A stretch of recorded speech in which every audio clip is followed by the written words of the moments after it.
Aku akan ada untukmu. Malam itu akan menjadi momen yang menegangkan untuk keempat lelaki tampan itu. Bagaimana tidak? Di malam itulah Bu Atin membeberkan rahasia besar Leon. Bu Atin merasa tidak bisa mengatasi hubungan Leon dan Hara. Itulah niatnya memberitahukan pada keempat anak buah kepercayaan Leon. Wanita itu tahu kalau keempat orang itu anak buah kepercayaan Leon. Ia ingin berbagi beban kepada mereka. Apa bos sudah tahu tentang mereka, Bi? Sepertinya belum. Kalau Tony memberitahukan pada Nona Hara kalau mereka sudah dijodohkan dari kecil, Hara akan meninggalkan Leon. Sekarang pertanyaanku selama ini akhirnya terjawab juga, ucap Iwan. Kenapa? Ken menatap Iwan. Selama ini, aku selalu melihat Tony selalu melindungi Non Hara dan ia juga pernah bilang kalau Non Hara teman masa kecilnya. Leon dan Tony datang dari masa kecil Hara. Leon dari kegelapan dengan 2 tanduk di keningnya, dan Tony datang dari sisi terang dengan 2 sayap putih mengepak melindungi Jovita. Apa ibu Jovita dari panti asuhan, Bi? Ya, ibu dan ayah Jovita anak yatim piatu, tinggal dan besar di panti asuhan yang sama, dan berjodoh. Jadi, ayah dan ibunya yatim piatu, dan sekarang Nona Hara juga. Apa ini namanya takdir keturunan? Kasihan Nona Hara. Wajah Ken yang biasa ceria terlihat sedih. Iya, Bibi juga sangat kasihan padanya. Lalu bagaimana dengan Tony, Bi? Tanya Iwan. Jadi begini, takdir dan hidup seseorang itu tidak ada yang tahu. Ini cerita mereka. Leon kehilangan orang tuanya. Dia menjadi yatim piatu saat dia masih kecil. Lalu ia menjadi gelandangan. Lalu dia terkena razia dinas sosial dan dibawa ke panti asuhan di Kalimantan. Lalu di waktu yang berbeda mamanya Tony meninggal dan ayahnya menikah lagi.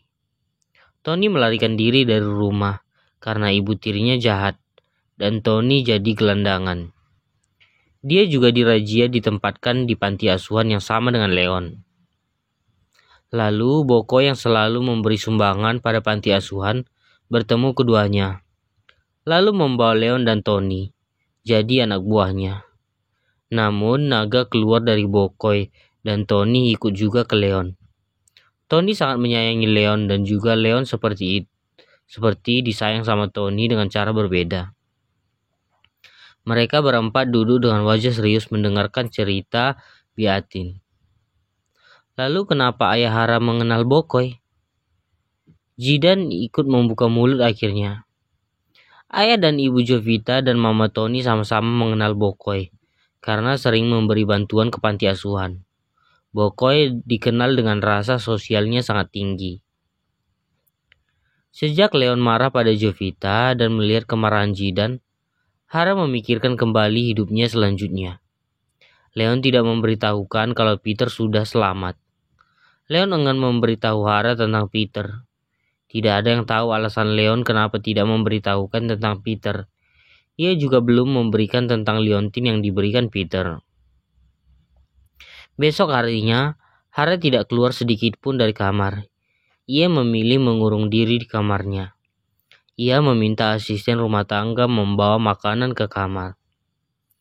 Saat ia duduk menonton televisi, emosinya tiba-tiba memuncak.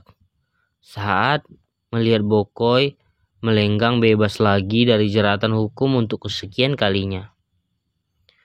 Melihat tawa sumringah, tiba-tiba perasaan Hara kembali memuncak. Ia tidak bisa dijerat hukum.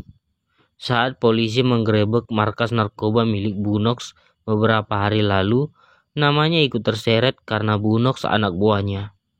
Melihat itu, Jovita meminta pengacara yang ia bayar ikut melaporkan Bokoy juga.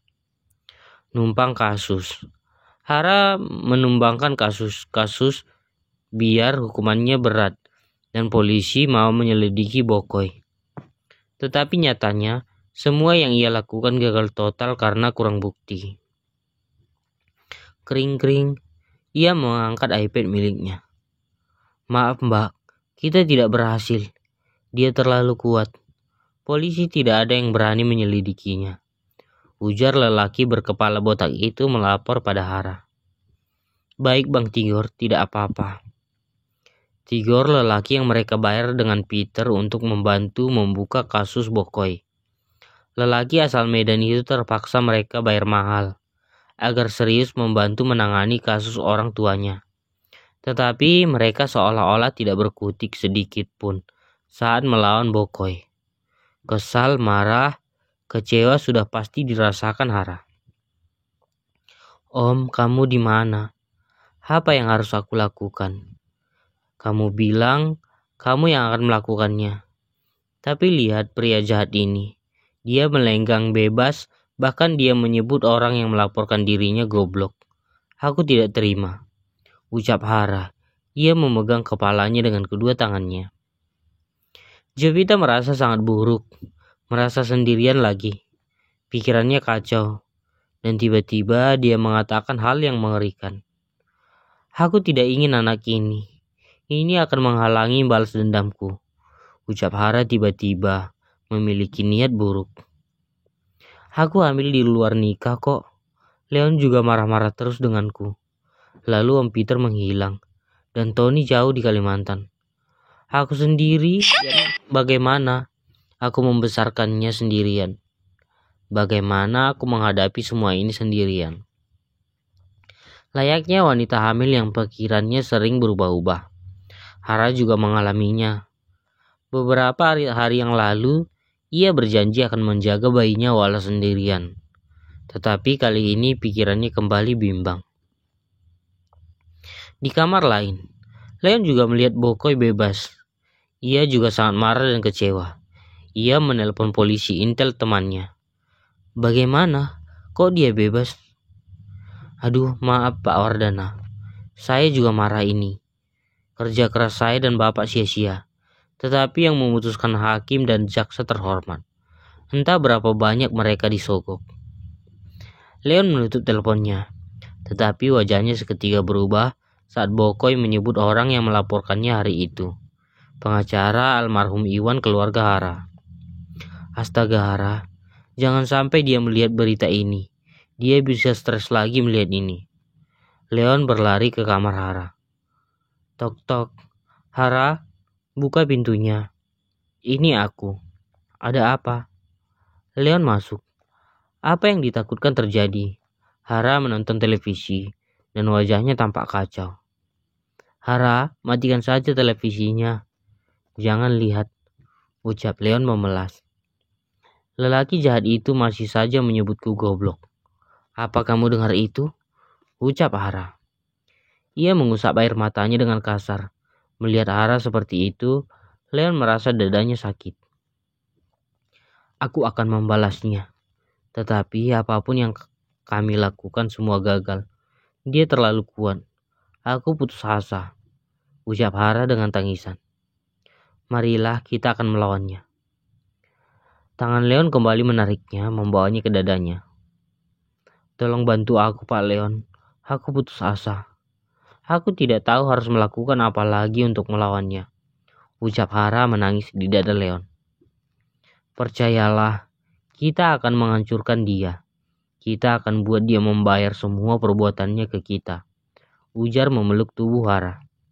Tanpa sadar, Hara memeluk Leon melingkarkan tangannya di pinggang koko Leon. Itu satu momen yang membuat Leon merasa sangat emosional. Air matanya tidak terbendung.